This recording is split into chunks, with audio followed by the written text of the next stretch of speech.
In Japan, one of the most exciting food neighborhoods can be hiding under a department store. You step off a busy sidewalk, past cosmetics, fashion, and elevators, then ride down to the basement. Suddenly, the whole mood changes.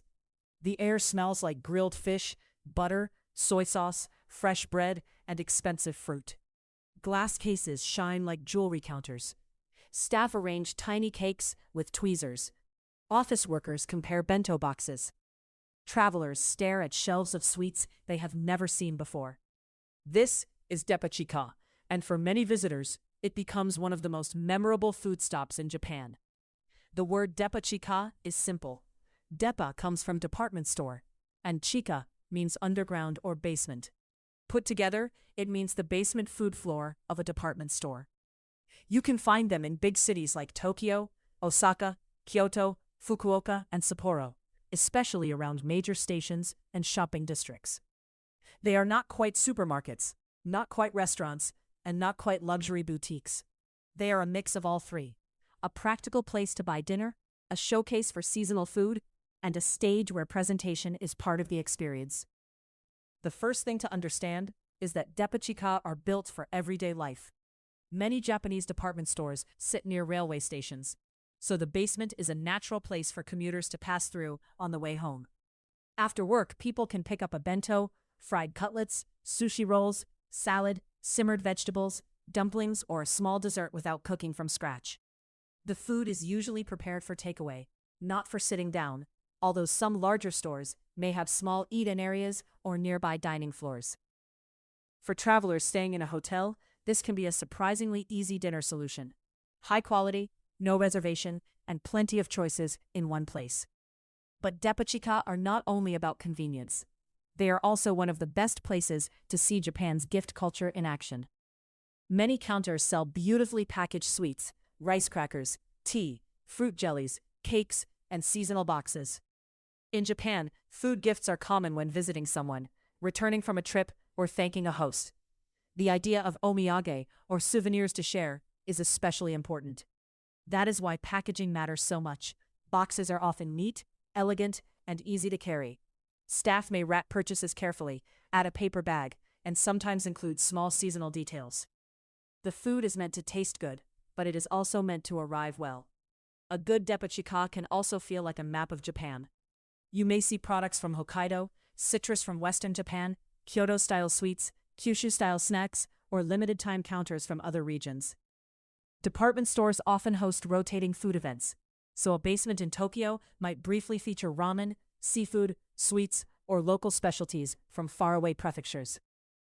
For visitors who don't have time to travel across the country, this is a compact way to encounter regional flavors. It is not the same as going to the region itself, but it can be a useful first taste. Then there is the visual side. Depachika displays are designed to make food easy to desire. Bento boxes are arranged so every color is visible. Wagashi, traditional Japanese sweets, may reflect flowers, leaves, snow, or seasonal festivals. Western-style cakes and pastries often sit in bright glass cases, each one looking almost too perfect to touch. Even simple prepared dishes are presented in neat rows and generous trays. This is why the basement can feel more like edible theater than ordinary shopping. The customer is not only choosing calories, they are choosing mood, season, occasion, and sometimes status. For first-time visitors, the best strategy is to walk once before buying anything. Depachika can be crowded, especially around evening commute times and holidays, and the number of choices can be overwhelming. Look for categories: bento, deli dishes, seafood, bakery, Japanese sweets, Western sweets, tea, fruit, and gift boxes. If you do not speak Japanese, pointing politely usually works, and many counters have visible prices. Some foods are sold by the piece, while others are sold by weight. If photography is allowed, be considerate and avoid blocking customers or filming staff closely without permission. These are working food halls, not museum exhibits. One useful tip is timing. During the day, the displays are full and beautiful. Near closing time, some stores discount prepared foods because many items are made to be eaten the same day. The selection may be smaller, but it can be a good moment to find dinner at a lower price. Just remember that popular items may sell out, and discount practices vary by store. Another tip: do not assume every item is meant to be eaten immediately inside the department store. Japan has rules and expectations about where food is consumed, so check for an eat-in space or take your meal back to your hotel, a suitable public area, or your train if it is appropriate for that route. What makes Depachika special is the way they connect ordinary routine with careful design.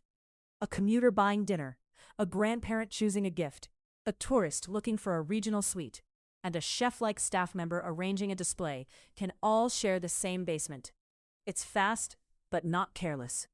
It's commercial, but deeply tied to season and presentation. And it's accessible. You don't need to book a famous restaurant to experience it. So the next time you enter a Japanese department store, don't only look up at the fashion floors. Look for the escalator going down.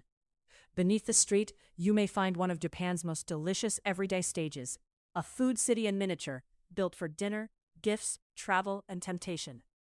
If you had one basket to fill in a Depachika, would you start with a bento, a perfect dessert, or something regional you have never tried before?